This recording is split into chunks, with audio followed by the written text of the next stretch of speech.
Magandang araw po sa lahat ng nakikinig at sa mga makikinig pa lamang sa channel natin. Sa hindi pa nakakapag-subscribe, naku po, mag-subscribe na po kayo. Dahil napakarami po nating mga kwentong kababalaghan na ibabahagi pa lamang na naaayon sa totoong kwento at mga karanasan. Ang kwentong nais kong marinig ninyo ngayon ay ang karanasan ko kung bakit mas gugustuhin ko pang manatili sa labas kaysa sa loob ng aming bahay, at ito ay aking pinamagatang ang karanasan ko sa aming bahay.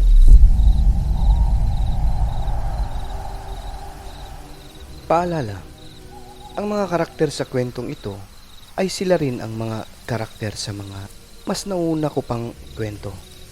Hindi nyo maiintindihan kung hindi nyo napapakinggan ang mga nakaraan o mas nauna ko pang mga kwento.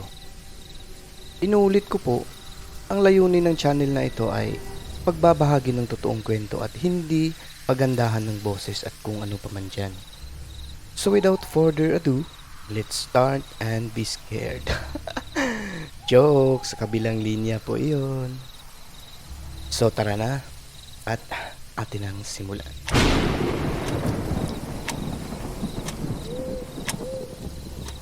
Natatandaan ko pa nung ako'y nagkamulat na tuwing natutulog kami ni nanay ay hawak-hawak ko ang kanyang liit. Kung bakit? Dahil nagiging mas komportable ako sa tuwing ginagawa ko iyon. At ang pinakadahilan nito ay yung nagiging mas safe ako tuwing kami natutulog. Simula nung magkamulat ako ay ganito na ang bahay namin.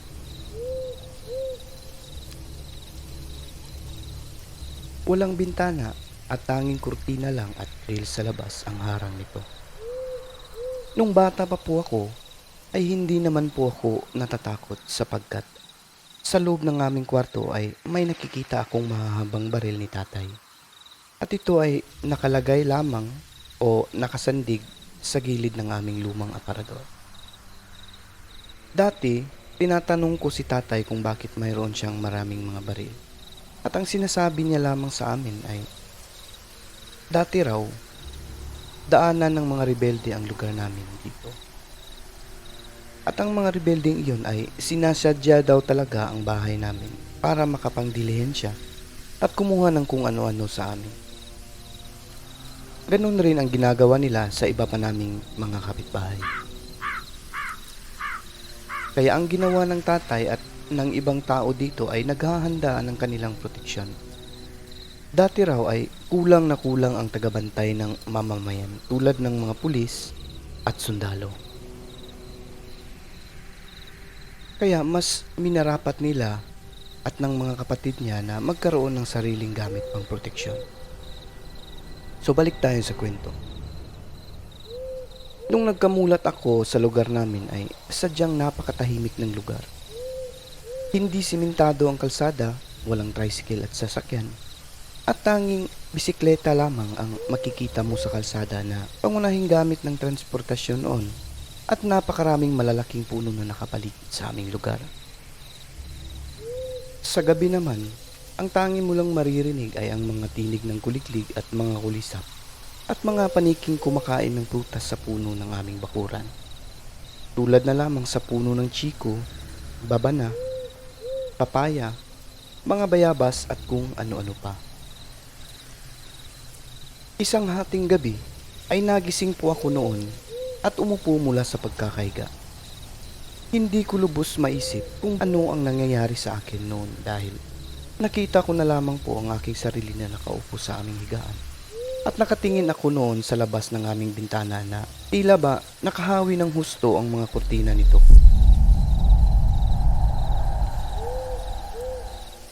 Alam kong gising ako noon pero tila ba wala ako sa aking sarili. Ang natatandaan ko noon at ang nasa isip ko ay mag-isa lang ako sa aming kwarto. Sa kwarto ay may katre na may kataasan. Siguro nasa 2 talampakan ang taas nito mula sa sahigat. Kasya dito ang 3 tao. Ilang minuto akong nakatitig sa labas ng aming bintana na tila ba ang nasa isip ko ay mag-isa lang ako at naiisip ko noon na para bang napakalungkot ng aking nadarama. Maya-maya ay tumayo po ako at naglakad palabas ng aming kwarto. Ang nasa isip ko lang noon ay lumabas at pumunta doon sa likod ng aming bahay. Dire-diretso po akong naglalakad papunta sa pintuan. At nararamdaman kong may naapakan akong mga binti. Ngunit dire-diretso lamang po ako noon. Nahulog po ako sa aming katre at tumama po ang aking bibig sa sahig. Kaya biglang bumalik ang aking ulirat. Nung nahulog po ako ay umiyak ako, ngunit tila ba hindi ako naririnig ng nanay ko. Kaya ang ginawa ko ay tumahimik na lang ako at lumapit ako sa bintana at isinarado ko na lang ang nahawing kurtina. Kinaumagahan ay ikinuwento ko ang mga nangyari at ang sinabi lang ni nanay na baka raw na naginip lang po ako. Nabukol po ang bibig ko na nahulog ako sa katre. Nananaginip ka lang anak, huwag kang matakot. Sagot naman ni inay sa akin. 2 beses na ulit sa akin ang pangyayaring iyon, ngunit sadyang nahuhulog po ako sa katre at ganun pa rin bumabalik ako sa aking ulirat. Hindi ko lubos maisip kung bakit nangyayari ang ganun. Nakikita ko naman ang paligid, ngunit sinasabi nila na nananaginip daw po ako ng gising. Pero hindi. Alam ko hindi ako nananaginip sa mga oras na yun. Yung pakiramdam na parang may kumukontrol sa isipan ko na lumabas ako ng bahay. Ganun na ganun po ang pakiramdam.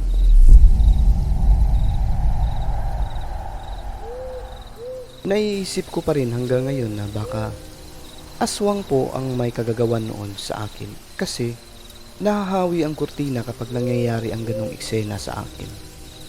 Hindi ko alam kung naniniwala ba si nanay sa mga sinasabi ko kasi hindi siya sumasang-ayon kapag sinasabi ko ang mga pangyayaring iyon sa akin. Ngunit simula noon ay palagi na niya akong dinadala sa simbahan tuwing linggo. Kaya bata pa lamang po ako ay marami na po akong alam ng mga dasal sa simbahan. Natatandaan ko pa noon na minsan sa isang linggo ay nagro-rosaryo kami ni nanay at kapatid kong si May sa aming kwarto. Hindi lamang po ako ang may kakaibang karanasan sa bahay namin. Nung mga bata pa kami, si May ang laging kalaro ko sa loob ng aming bahay at sa labas naman, ang isang pinsan ko at ang ilang batang kapitbahay ang mga kalaro ko. Isang araw ay naglalaro kami ni May noon sa kabilang kwarto. Nagtataguan, naghahabulan at napakaingay po namin nung mga panahong iyon. Nung siya na ang taya, ay tumakbo po ako sa labas ng kwarto papunta sana sa kabilang kwarto. Para magtago, ngunit pagkalabas ko po, ay siya rin ang naririnig kong langit-ngit ng pintuan at biglang sumara po iyon ng sobrang lakas. Si May ay nasa kwarto lang noon. Ang akala ko ay sinarahan niya ang pinto. Binuksan ko ito ngunit hindi na mabuksan at naririnig kong sumisigaw na si May at umiiyak sa loob. Dahil hindi namin mabuksan ang pintuan ay tumakbo po ako sa labas ng bahay at tinawag ko si nanay at tatay. Kaya dali-dali silang pumasok at sinubukang buksan ang pintuan.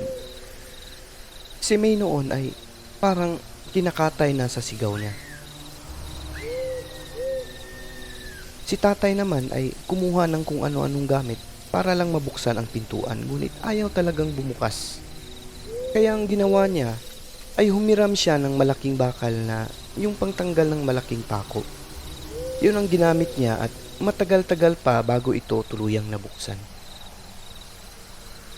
Pagkabukas ay siya rin ang pagtatakbo ni May palabas at sumisigaw ito ng multo-multo. May naririnig daw siyang tinig ng isang lalaking nagagalit sa loob ng kwarto. Simula noon ay hindi na ipinaayos ni tatay ang pintuan naming iyon. Isang karanasan pa ang hindi namin malilimutan ni May. Doon sa kabilang kwarto kung saan kami natutulog ni nanay ay naglalaro kami ni May noon. Ganun pa rin habulan at sobrang ingay. At habang abala kami sa aming paglalaro at sa sobrang ingay, ay bigla pong nabasag ang ilalim na bahagi ng salamin ng aming lumang aparador.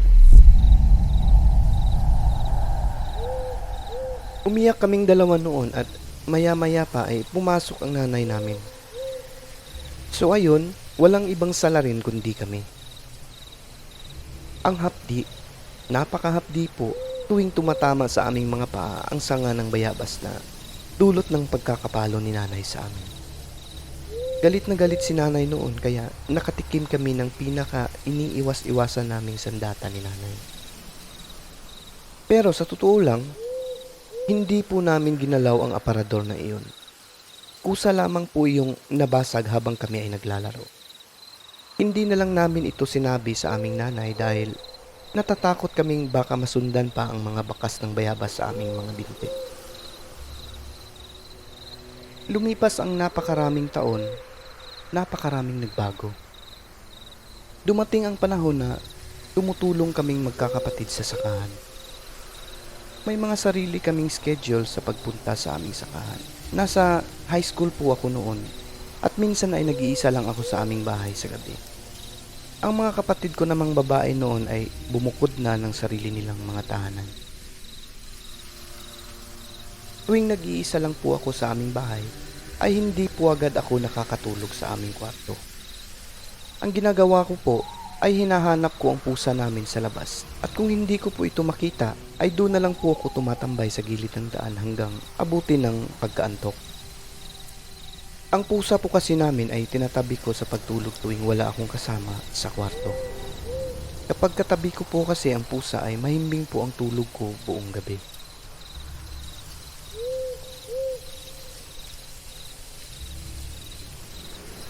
Nung antok na ako at hindi ko naman makita ang alaga namin ay pumasok na po ako at sinamantala ko ang pagkakataon para makatulog agad. So ayun, nakatulog po ako agad. Ngunit madaling araw, mga 2:00 siguro yun, ay nagising po ako dahil parang niyuyugyug ang higaan namin sa kwarto. Ang kumot ko naman ay nasa sahig na kaya kinuha ko ito at bumalik sa pagkakahiga sabay sa pagtalukbong ng kumot. Humiwalay na agad ang diwa ko ngunit sa kalagitnaan ng aking pagkakatulog ay nagising na naman po ako. Sa pagkakataong ito ay mata ko lamang po ang naigagalaw ko. Binangungot yata po ako noon at hindi ko magalaw ang aking buong katawan. Kitang-kita ko ang paligid ng buong kwarto. Ngunit ni hindi ko man lang maigalaw kahit daliri ng aking mga kamay. Yung tila ba mayroong nakapatong sa aking dibdib na halos hindi ako makahinga. Nakikita ko ang kumot na nasa paanang bahagi na ng higaan. Sumisigaw ako ngunit walang lumalabas na boses sa aking bibig. Kaya napapikit na lang po ako at naisip ko ang mga dasal sa simbahan. Nagdasal ako ng Apostles' Creed sa pamamagitan ng aking isip.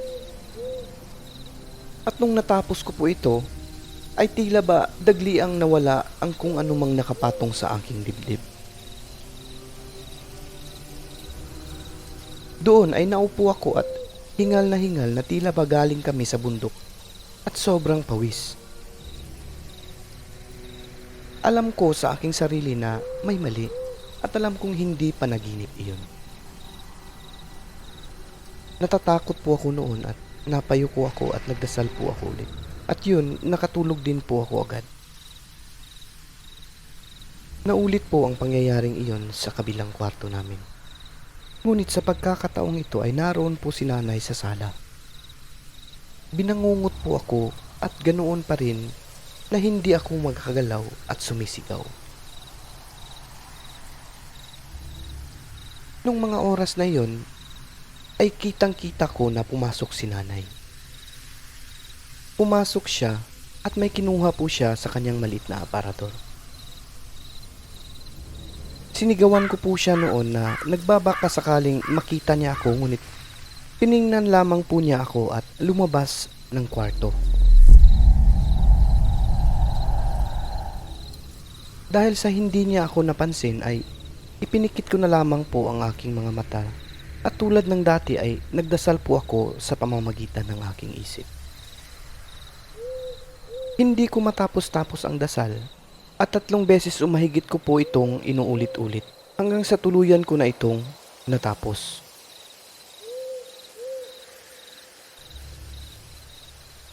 Napabalikwas ako patayo sabay takbo sa kinaroroonan ni nanay. Naluluha po ako noon at sinabi ko sa kanya ang mga nangyari. Nay, pinatawag kita, di mo ako pinapansin. Halos di na ako makahinga sa Katrinay eh. Sagot naman ni nanay, bakit ano bang nangyari sa'yo? Ang himbing ng tulog mo eh, nakabuka pa yung mata mo habang natutulog. Sabi ko sa kanya, hindi nay, may parang nakapatong po sa aking dibdib. Tinatawag kita, may kinuha ka pa nga sa aparador eh.